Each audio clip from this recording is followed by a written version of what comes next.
Title: Stop overwatering with this simple trick. Stop. Seriously.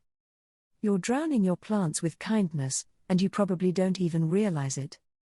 You see a yellow leaf or a little bit of droop, and you immediately reach for that watering can, thinking you're doing a great job. But what if I told you that very instinct, that act of caring, is the single most common way houseplants meet their tragic end?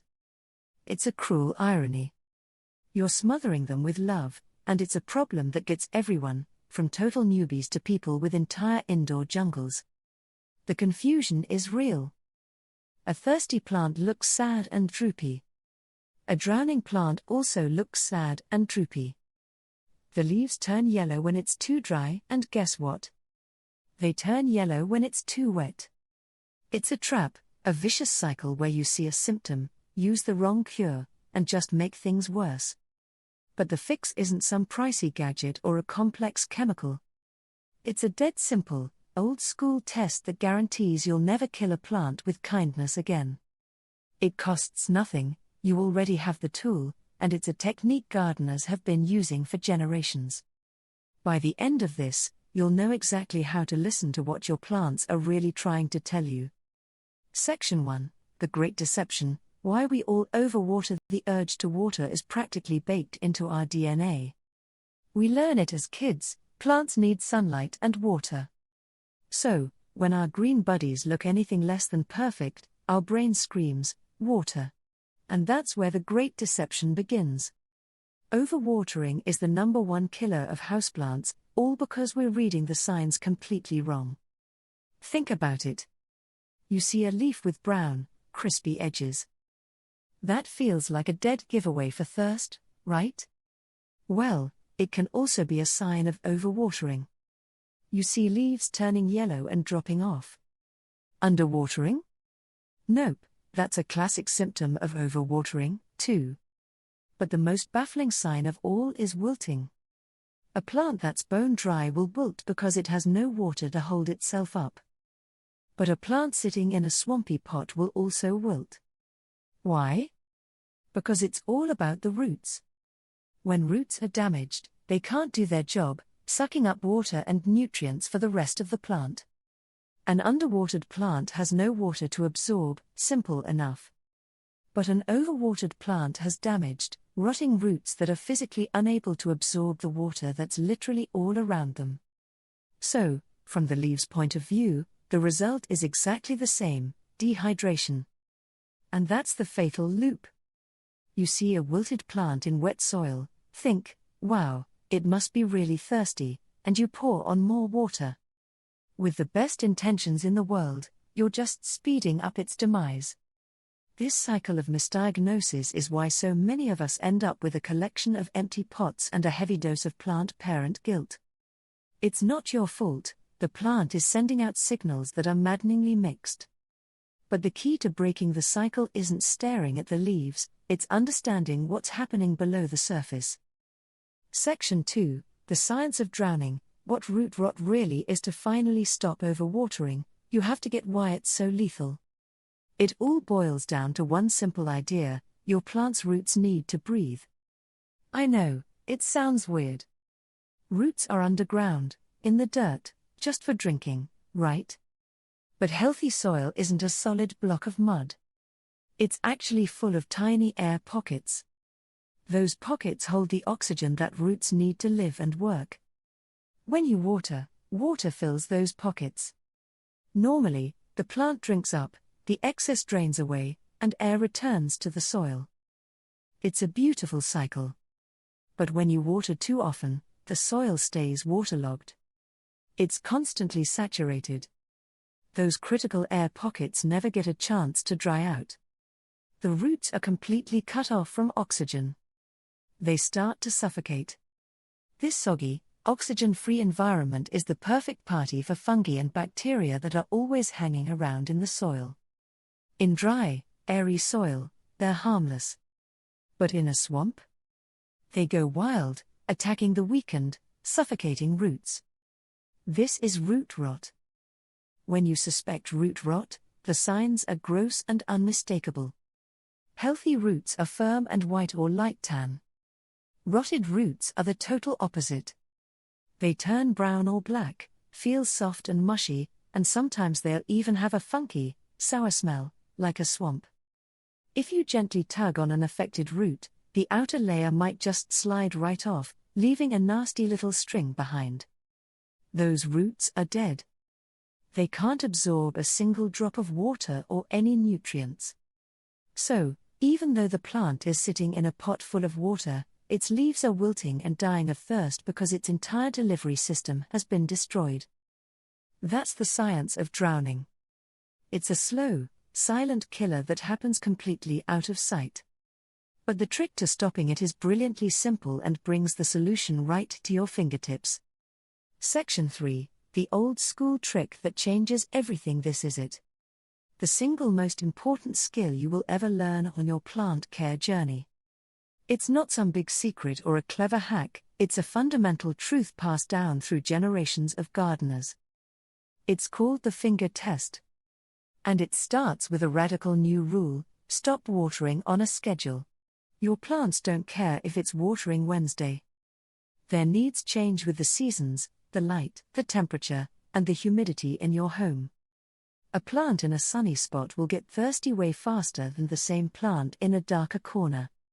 A fixed schedule is a recipe for disaster.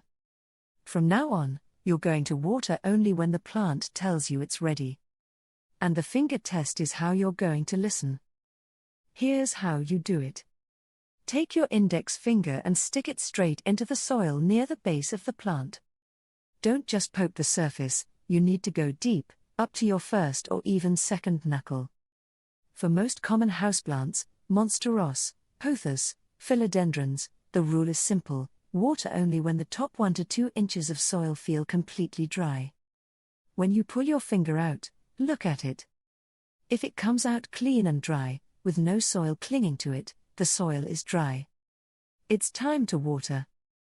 If your finger comes out with damp soil stuck to it, it's still moist. There's plenty of water for the roots. Do not water. Put the can down and check again in a few days. That's it. It's really that simple. This works because it tells you what's happening where it counts, down in the root zone, not just on the surface, which can dry out fast and trick you. Now, for a little nuance. Terracotta pots are porous and breathe, so the soil will dry out much faster than in a plastic or glazed ceramic pot. You'll find yourself watering plants in terracotta way more often. For really big pots where your finger can't reach deep enough, grab a wooden dowel or an unfinished chopstick. Shove it deep into the pot, leave it for a minute, and pull it out. If it comes out dark and dirty, it's wet. If it's clean and dry, it's time to water. By adopting this one habit, checking the soil before you even think about watering, you move from guessing to knowing. You're no longer forcing a schedule on your plant, you're responding to its actual needs. This is the conversation your plant has been trying to have with you all along.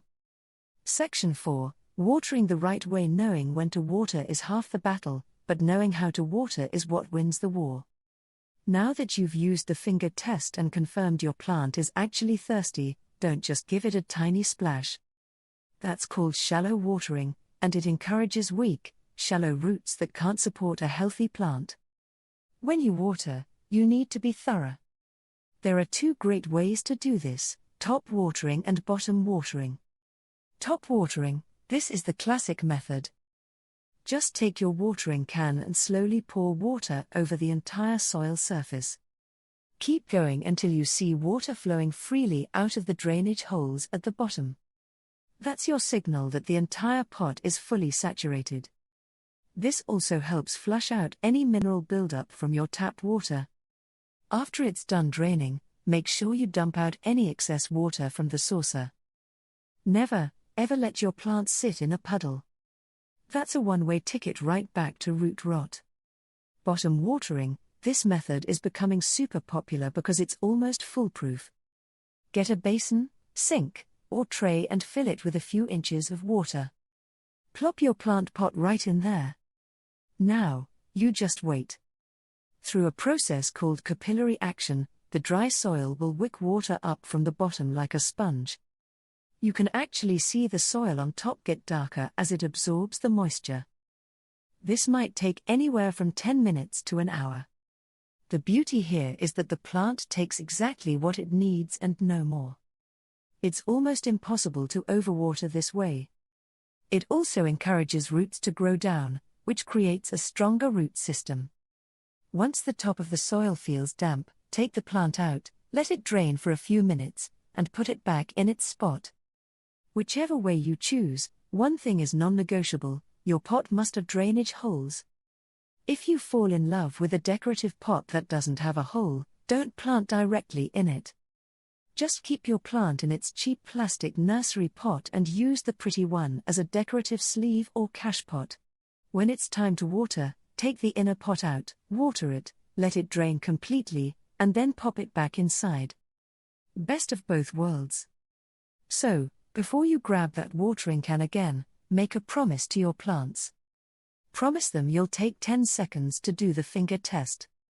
It's the single simplest, most effective way to give your plants the care they actually need, not the care you just think they need. If this one little trick helps you save even one of your green friends from a watery grave, do me a favor and hit that like button. It tells the algorithm this is good stuff and helps other struggling plant parents find it. And for more simple, no-nonsense tips to help your indoor jungle thrive, make sure you subscribe and hit the bell so you don't miss a thing. Conclusion: becoming a great plant parent isn't about having some mythical green thumb. It's about learning to listen. It's about swapping rigid schedules for responsive care. The journey from killing your plants with kindness to watching them thrive begins with understanding that wet and dry are a cycle, not a constant state. Roots need their dry period just as much as they need the moisture. By tossing the calendar and using your finger, you're finally speaking your plant's language. You're giving it water when it's needed and giving it that all-important air when it's not. It's a tiny change in your routine that will make a world of difference. Happy growing.